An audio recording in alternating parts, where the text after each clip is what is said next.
और चलिए आपको बांदा लिए चलते हैं, क्योंकि बांदा ही वो डेस्टिनेशन है जहां पर मुख्तार अंसारी को पहुंचना है, जिस जेल में उसे रखा जाना है। मेरे सहयोगी विवेक त्रिपाठी वहां पर मौजूद है। विवेक, देखिए अब जब करनाल पहुंचने वाला है ये काफिला और यूपी में दाखिल हो जाएगा अंधेरा होने से पहले, ऐसी आशंका, ऐसे कयास लगाए जा रहे हैं। फिलहाल बांदा जेल की मैं बात कर लूं तो यहाँ पर किस तरीके का मूवमेंट देखने को मिल रहा है, कोई हलचल देखने को मिल रही है? जी प्राची, बांदा जेल में पूरे इंतजाम सुनिश्चित कर लिए गए हैं। यहाँ पर 3 स्तर पे 3 लेयर में सुरक्षा व्यवस्था की गई है। जो मुख्य द्वार है, मेन गेट है, आप मेरे पीछे देख सकते हैं, जो मेन गेट है वहाँ पर सुरक्षा के लिए बैरिकेटिंग लगा दी गई है। कोई भी आएगा तो इसी मेन गेट से गुजरेगा। इसके बाद भीतर की तरफ एक दूसरा गेट बना हुआ है, उस गेट से अंदर एक तीसरा जो मुख्य द्वार है जेल का, जो जेल की एंट्री पॉइंट है, जेल का प्रवेश करने का द्वार है, वहाँ के अंदर जेल के भीतर की पुलिस और भीतर के जो बंदी रक्षक है वो अपने सुपुर्दगी में ले लेंगे सारी व्यवस्था को। इधर जो मेन गेट पर है, मेन गेट पर प्राची पुलिस के अलावा जो जेल पुलिस है और पीएसी, यहाँ पर पैरामिलिट्री फोर्स भी लगाई गई है। तीनों की तैनाती की गई है। ऐसा पहले नहीं हुआ कि 3 स्तर पर इस तरह से सुरक्षा व्यवस्था हो। जेल की व्यवस्था जो होती है वो जेल पुलिस ही देखती है, लेकिन अब की बार जो स्थानीय पुलिस है और जो पैरामिलिट्री फोर्सेस हैं, इसके अलावा होम गार्ड भी यहाँ पर तैनात किए गए हैं। जितना आसपास का इलाका संवेदनशील इलाका है जेल के चारों तरफ का, उसको बैरिकेटिंग कर दिया गया है। आप हमारे सामने कैमरे में बैरिकेटिंग भी देख रहे होंगे।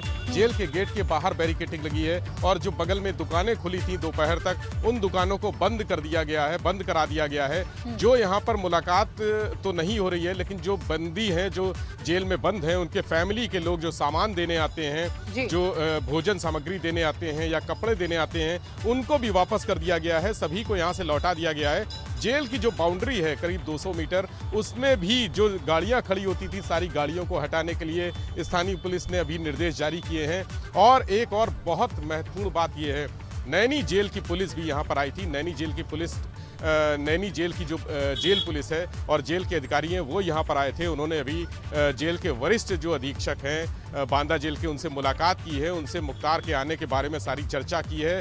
ये भी पूछा है कि अगर ऐसी कोई संभावना बनती है अगले 5-6 दिन में, जो प्रयागराज की MP MLA कोर्ट है, अगर वो निर्देश जारी करता है मुख्तार को किसी और जेल में शिफ्ट करने के लिए, तो संभावित है कि वो नैनी जेल में ही शिफ्ट होगा, क्योंकि वहाँ से सारे मुकदमों में जो MP MLA कोर्ट में चल रहे हैं, वहाँ पेशी उसके लिए आसान होगी। और जो भी चीज़ें हैं, जो भी उसकी ज़रूरतें हैं, जो उसका ट्रीटमेंट चल रहा है, जो उसके मुकदमे हैं, इसके बारे में नैनी जेल के अधिकारियों ने यहाँ बांदा जेल के अधिकारियों से बातचीत की है। सारी तैयारियां पूरी हो चुकी हैं। यहाँ पर CCTV कैमरे जो लगे हैं जेल के अंदर, उनकी सुबह से 3 बार चेकिंग की जा चुकी है। CCTV कैमरे की रिकॉर्डिंग हो रही है या नहीं हो रही है, उसकी फीड कंट्रोल रूम में जा रही है। अगर कहीं डिस्टर्बेंस है तो उसको जो टेक्निकल असिस्टेंट्स है, जो इंजीनियर्स हैं, उन्होंने चेक किया है। मुख्तार की बैरक में एक कैमरा लगाया गया है। सबसे खास बात यह है कि मुख्तार की निगरानी की जाएगी। उसकी बैरक, जो 15 नंबर बैरक में उसको रखा जाएगा, उस बैरक में एक कैमरा लगा हुआ है। मुख्तार की एक गतिविधि पर जेल के अधिकारियों की और जो कमांड सेंटर है उनकी नजर रहेगी।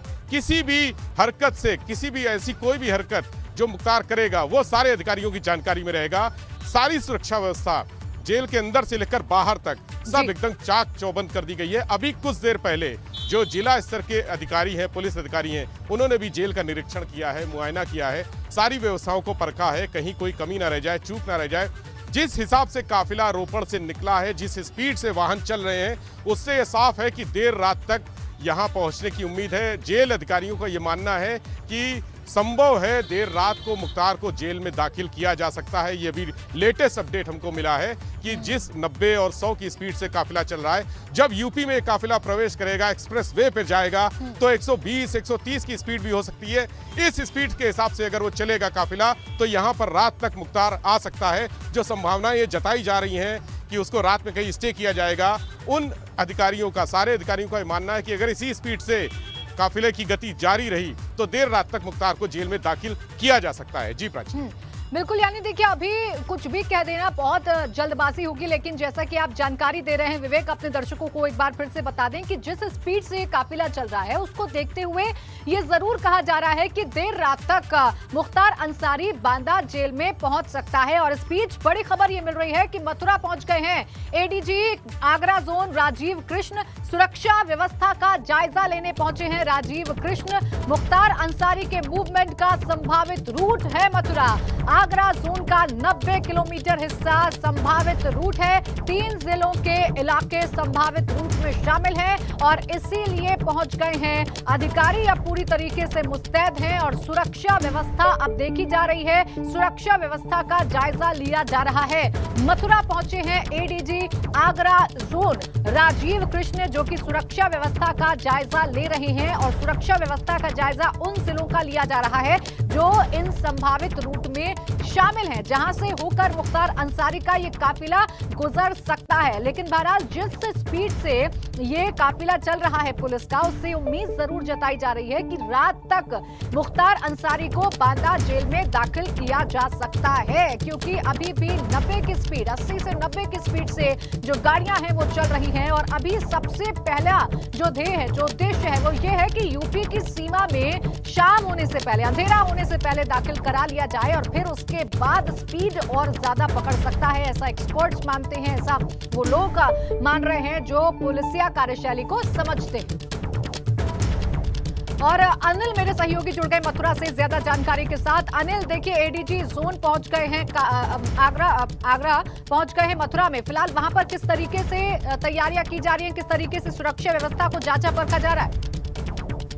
जी, मैं आपको बता दूं, एडीजी आगरा जोन यहाँ मथुरा पहुंचे हैं और यहाँ पर पुलिस लाइन में एक पुलिस कर्मियों के साथ, सभी पुलिस अधिकारियों के साथ बैठक की है और हमसे भी उन्होंने बात की तो उन्होंने ये बताया कि यहाँ पर जो आगरा जोन में एरिया पड़ता है वो 90 किलोमीटर का एरिया पड़ता है, जिसमें मथुरा और आगे जाके आगरा, फिरोजाबाद, मैनपुरी का इलाका रहता है, जहाँ पर एक्सप्रेस वे पर इस कैदी का मूवमेंट होना है। मुख्तार अंसारी को यहाँ से ले जाया जाना है, जिसको लेकर यहाँ पर सुरक्षा के पुख्ता इंतजाम किए गए हैं और यहाँ पर लोकल फोर्स भी तैनात किया जाएगा। और जिस तरह से उसका मूवमेंट होगा, जो मूवमेंट की सूचना इनको मिलेगी, जो भी अपडेट आगे मिलेगा, उस हिसाब से ये तैयारी उसको फॉलो करेंगे।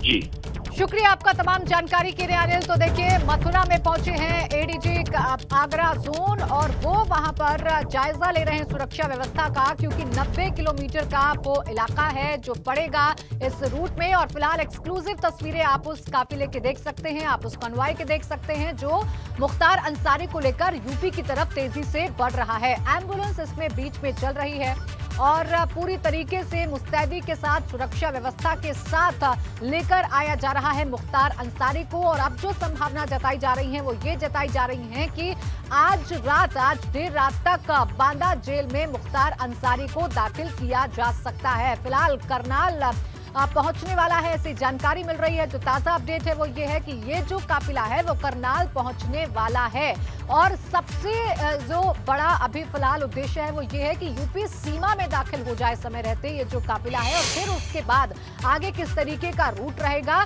ये यूपी पुलिस तय करेगी। लेकिन फिलहाल जो संभावित रूट है उस पर 11 जो जिले हैं उत्तर प्रदेश के, उनमें हाई अलर्ट जारी कर दिया गया है। मुख्तार अंसारी के इस मूवमेंट को देखते हुए, इस काफिले के मूवमेंट को देखते हुए, सुरक्षा व्यवस्था को देखते हुए ये तमाम चीजें की गई हैं एहतियातन, क्योंकि जब ऐसे बड़े कैदी का मूवमेंट होता है तो बहुत सारी संभावनाएं होती हैं, दुश्मनों के हमले की संभावनाएं होती हैं, समर्थकों के हंगामे की संभावनाएं होती हैं। और इसको देखते हुए तमाम तैयारियों के साथ मुख्तार अंसारी को लाया जा रहा है। और जैसा कि मेरे सहयोगी जानकारी दे रहे थे विवेक, जो कि बांदा जेल से लगातार हमें अपडेट पहुंचा रहे हैं कि बांदा जेल में भी अब जो हलचल है वो बढ़ चुकी है और पूरी तरीके से बैरक नंबर 15 को तैयार कर दिया गया है। उसमें एक सीसीटीवी कैमरा भी लगाया गया है, जिससे मुख्तार अंसारी की पूरी तरीके से मॉनिटरिंग की जाएगी। साथ ही साथ जो जेल के भीतर के सीसीटीवी कैमरा हैं उन्हें अभी तक 3 बार चेक किया जा चुका है, यानी पूरी तरीके से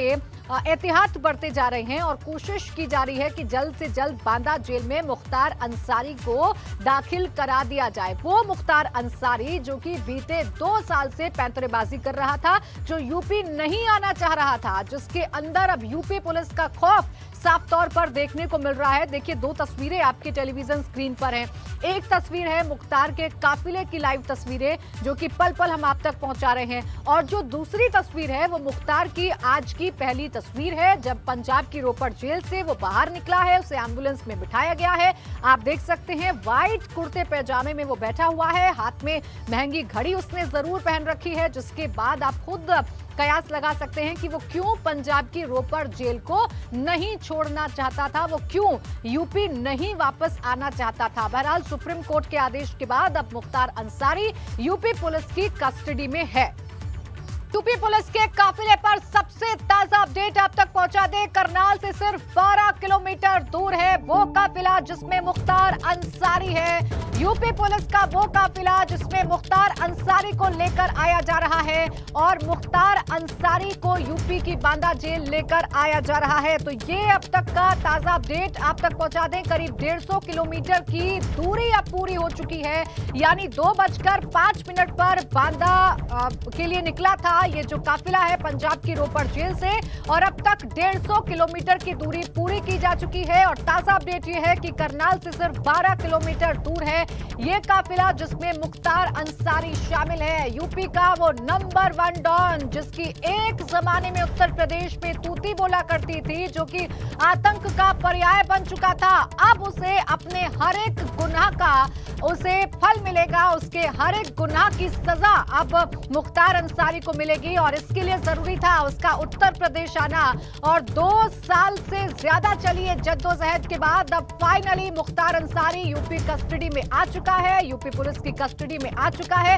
ये वो एम्बुलेंस है जो आप अपने टेलीविजन स्क्रीन पर देख रहे हैं जिसमें मुख्तार अंसारी मौजूद है। क्योंकि उसने अपने हेल्थ का हवाला दिया है, स्वास्थ्य कारणों का हवाला दिया है, इसलिए उसे एम्बुलेंस में लाया जा रहा है।